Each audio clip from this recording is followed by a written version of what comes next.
Hello and welcome back to SteamYard. We are doing our holiday gift giving guide for the gamer, geek, nerd, weirdo, otaku, eccentric, fanboy, TTRPG player in your life. And today we are addressing a topic I know nothing about, which is tech gifts. And I couldn't talk about the tech gifts without this. So I saw the first announcement of this like a week ago. It's got to be a joke, right? But apparently there is a VR headset that will kill you if you lose a game. That said, what would you play? A game where I can't die. Why would I want to kill myself playing a VR game in real life? The fact that people are even considering this is sort of sick. And of course, there's the how does this work? Well, I mean, obviously, the easiest way this would work would be, needle or electric shock of some sort, or other than that. And the guy who designed it, it's the Palmer Luckey, the founder of Oculus VR, who sold it to Facebook, and I now guess sort of works for the government or something like that. He has half completed the project. And he says he's figured out how to get it to kill people, but he hasn't figured out how to get the VR to work. He's still not happy with the perfect VR equation.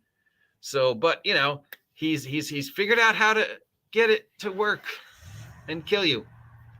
Like, doesn't explain how. But then they're like, hey, which game would you play if you could do this? And anybody who answered this is like, dude, no.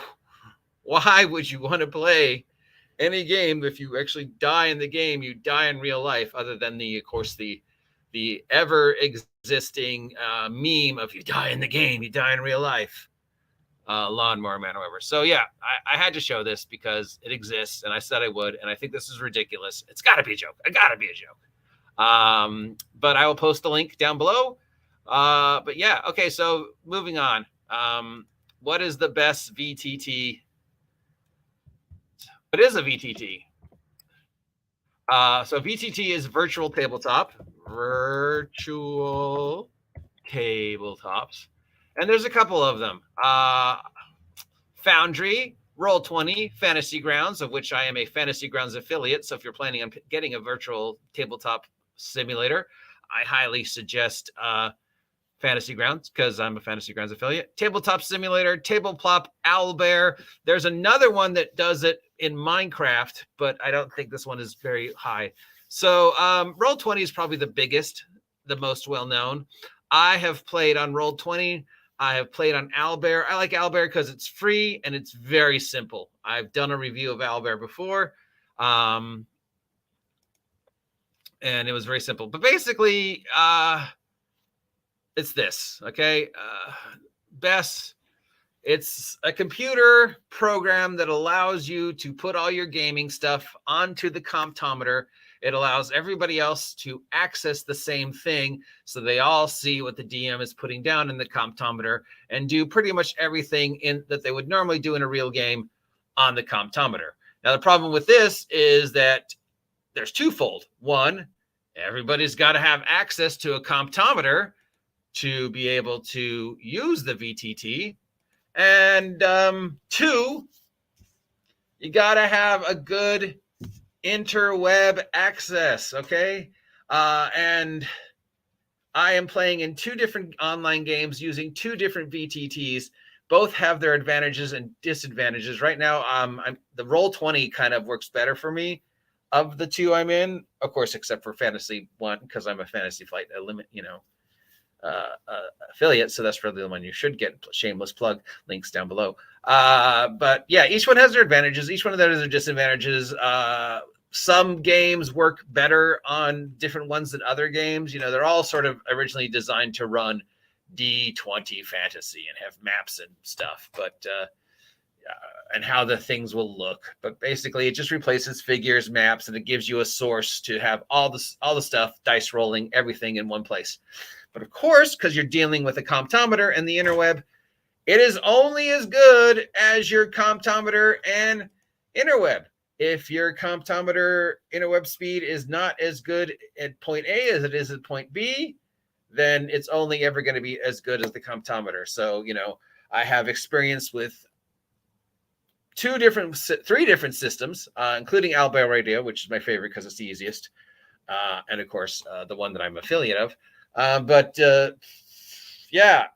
Just like with D&D Beyond and my experience with D&D Beyond and having, stuff on D&D Beyond and also at the table, it's only as good as your access to the program. So if the internet where you're playing is sketchy, then you're 2, 5, 10, 15, 20 seconds, 30 seconds. I mean, God, I think you heard my story about it took the 20 minutes for the guy to figure out how to add plus 1d6 to his damage from a magic sword he found, because D&D Beyond A doesn't think like that, and B, the speed was so slow that it was just molassesing page to page on his phone. So he's trying to run trying to run it on the phone in a place with slow internet with a program that didn't do what we wanted it to do. So yeah, despite everything that I could say for recommending VTTs, the problem is if you're thinking about getting this for a friend, there's so much to think about, like computer speed and stuff like that. So really, I would get him, a gift certificate to an interweb store, and then they can pick whichever one they want, assuming everybody else on their team uses the same one. Support me, Rockstar. I will sell out. Which means, I don't know if that's the best gift to get a gamer, is tech stuff. And really, I'm not the person to talk about tech stuff because I don't know jack about tech stuff. But that said, what is probably the best gift you could get a gamer in your life that's more technologically optimized, and you don't want to buy them a comptometer? Well, I mean, you can get them, what do they call them? A tablet. That's a little pricey, but tablets do. If there's a step between here, tablet, laptop, actual computer, tablet's probably the best middleman. I mean, even a laptop is difficult to lug around to a game, and then you've got to have power and decent internet. With a tablet, you've just got to have decent internet and either a plug or one of those portable chargers. Now, yeah, we're getting into the $100 plus, $200 plus area for tablets, but there's some, Amazon Fires that are not that expensive. And with Black Friday, Cyber Saturday coming up, a lot of tablets will be on sale, and all the 2022 models are going to be marked down because all the retailers want to push the 2023 models of the tablets. So that would probably be it. So if you're not sure if they have a video game system or not, if you're not sure if they have a VTT or not, if you're not sure where they are in the technological scale, and you don't know enough about technology like me, best bet, get them a gift card to probably Amazon. Yeah, just get them a gift card to Amazon.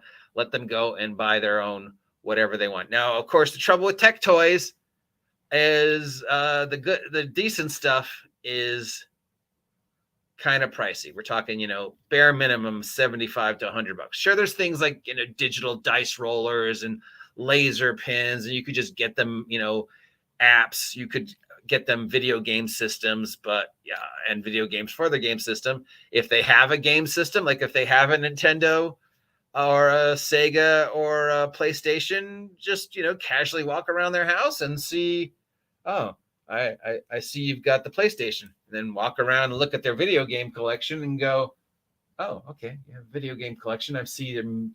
You have Persona number 1 and Persona number 2, but you don't have Persona 3. So you could do that. There are a lot of retro graded and, video games that do emulate other systems that aren't that expensive. Like, there's Nintendo emulators and PlayStation emulators and even some Sega emulators.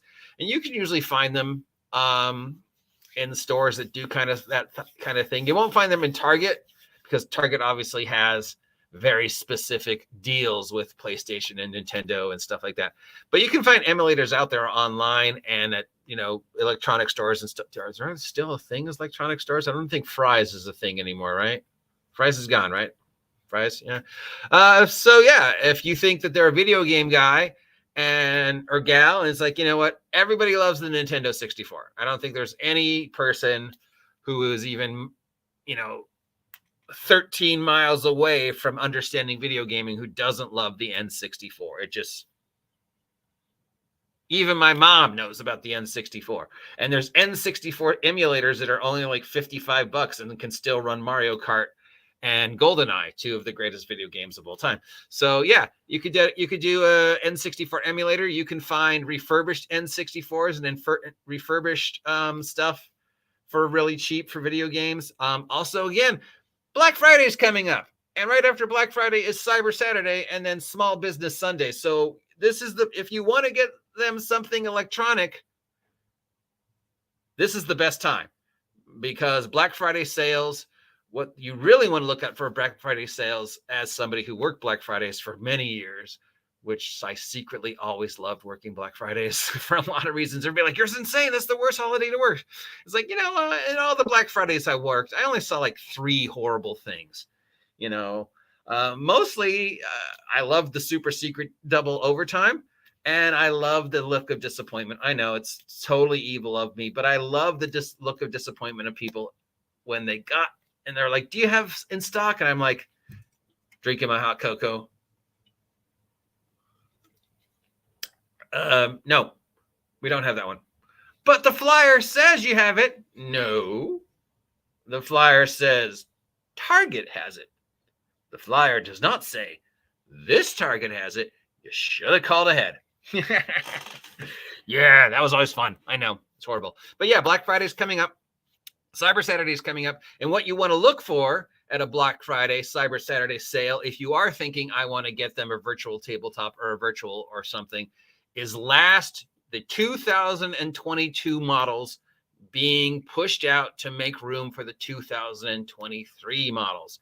So your video game systems, your tablets, your cell phones, your headsets, your speakers, your sound boards, your add-ons, your apps, anything technology that came out in 2021, 2022 is going to be marked down, because all the retailers want to push the 2023, 2024 shit. So the PlayStation 375 X 2022, Xbox 397, Nintendo Switch, those are going to all be marked down. And so will the games, and so will the peripherals. So that's a perfect time to get an older model or get an emulator. Circling back to VTT, yeah, they all do basically the same thing, but they all do it a little differently. So I can't really recommend one over the other. The easiest is Owlbear Radio. Then they get more levels of complicated. There's obviously going to be a upcoming virtual tabletop war once Wizards of the Coast announces whatever they're going to do with the supposed Wizards of the Coast exclusive VTT that they're making for 1DD. And whatever the future of D&D Beyond is going to be. You could buy them D&D Beyond hours, stuff like that. Or hours if they're on, pay to play video games like Gacha or whatever, they play Gacha games or whatever you call them. Yeah, there's lots of ways to support the tech nerd. But cycling back to VR headsets and the VR headset that can supposedly kill you, do not buy that.